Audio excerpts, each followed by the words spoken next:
Welcome back to the Mayor's Update. Well, Mayor, I know we've had a lot of exciting developments on the aerospace front recently, particularly at Boeing, and I know you've had the chance to participate in a number of events out there as they get ready to build the 777X. Can you give us an update on what's been happening in the Boeing aerospace world and what we can look forward to? You know, we absolutely. I'm feeling more positive and more encouraged about the future of our community and this improving economy and than I've felt in a long, long time. But the Boeing company decided to build a 777X here, but most importantly, to build a new composite wing in Everett. A huge investment that'll have impact for our economy and for jobs for 50 years. I mean, it's a big deal. $1 billion is going to be invested at the Everett plant. $1 billion. It's just unbelievable to me. A new wing fabrication, autoclave, big ovens that make these composite wings. Over 1 million square foot building being built on the north side of the plant. On the east end of the plant, a new assembly area which will include robotics and office space above. Just at the very beginning, at the groundbreaking, about 500 construction workers there, and that number will grow to 1,200. So that in and of itself have just really given our community a shot in the arm, and I know from aerospace suppliers to small mom and pop stores, and I mean everyone is feeling the positive impact of this, and after a long and deep recession, you know, we deserve some good news, and so it's really been wonderful to see the positive impact of that. Downtown, and we see it from our office, we see a farmers market growing out of the ground with over 200 apartment units above. The Hampton Inn is open. The Courtyard by Marriott is broken ground downtown. Other residential development going on. I mean, it's the community, and particularly the heart of Everett, the downtown, is really just transforming before our eyes, and it's wonderful to see. The riverfront development on the east side of the city, over 200 new residential, I think 235 new homes in that residential neighborhood, and about 190 townhomes being built, and then in the center there'll be a new mixed-use development, and then that'll be one end of the bookend. The other will be the port really redefining its waterfront development on some almost 70 acres, and they'll be going before the Planning Commission before the end of the month in January and to the council for approval of their revised plans. So these things are obviously so dependent on an economy that continues to stay strong.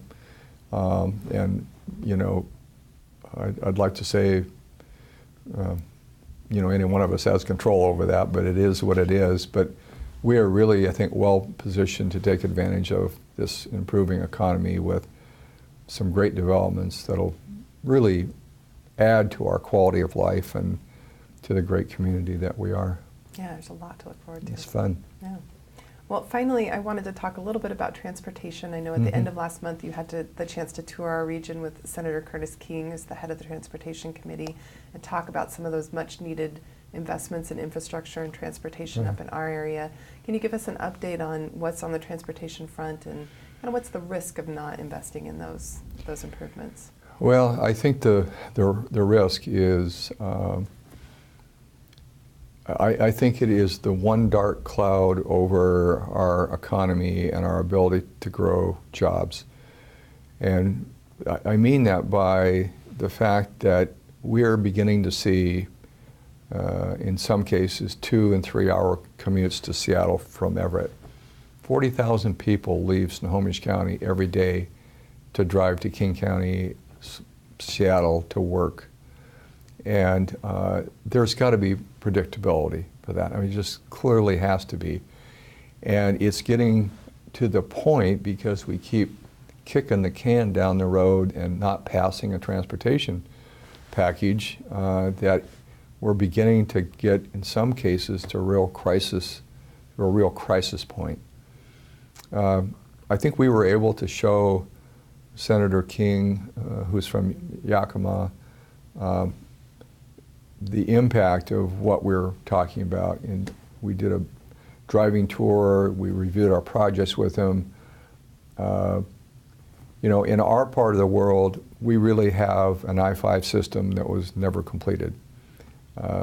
And so our projects tend to be sort of building out and improving the flow of Interstate 5, from using the shoulder to new interchanges and on and off ramps, things that will make that traffic flow better.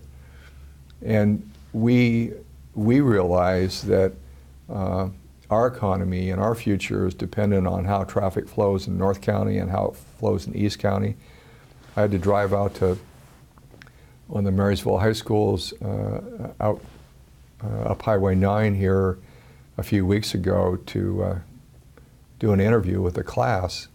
And I hadn't been out and seen that traffic for some time, but it was stop and go all the way across the trestle and all the way up the hill to Frontier Village in Lake Stevens. I just couldn't believe it.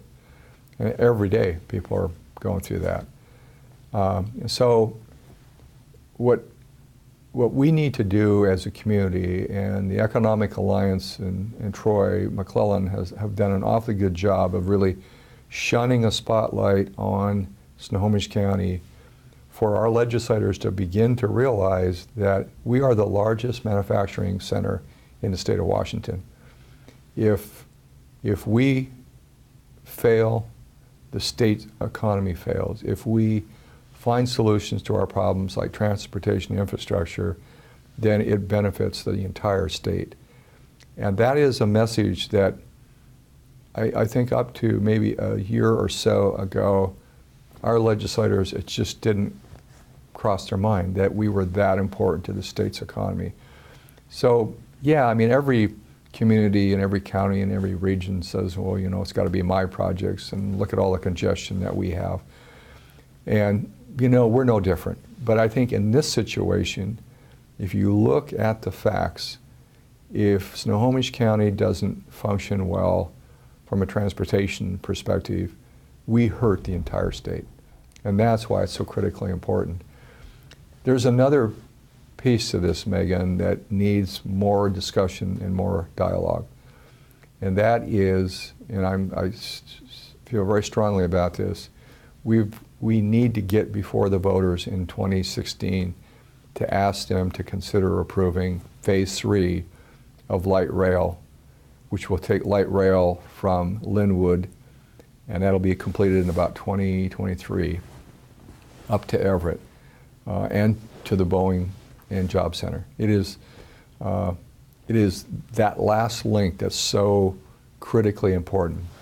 The kinds of investments that we're talking about previously, to transportation and using shoulders, that's necessary, but we can't pave our way out of this. You know, it'll help for a while, but without light rail, you know, it will be a matter of years and a few years before we're right back to where we are today. And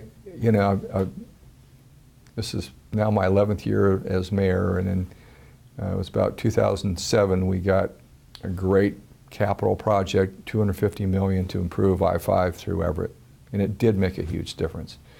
And we saw this sort of immediate relief. Well, now the choke point is where it used to be at 526.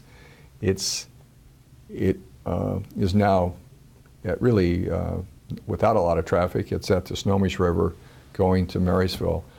But again, we're seeing more and more people working, which is great, but that means more and more people on the road.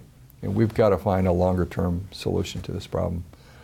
So we will continually work this. I think we're really in line for a very long legislative session in 2015. I think I wouldn't be surprised if they're still in session in June, frankly. And I was encouraged talking with Senator King, who, you know, it's probably like a lot of our local business that we deal with, but he said, you know, a few weeks ago, he didn't think we had a chance of getting more than just a maintenance package.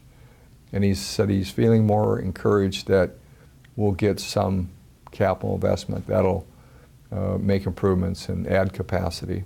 So we will be there in Olympia, and our teams will be there to make sure that our needs are understood and explained, and we'll work awfully hard to get some relief.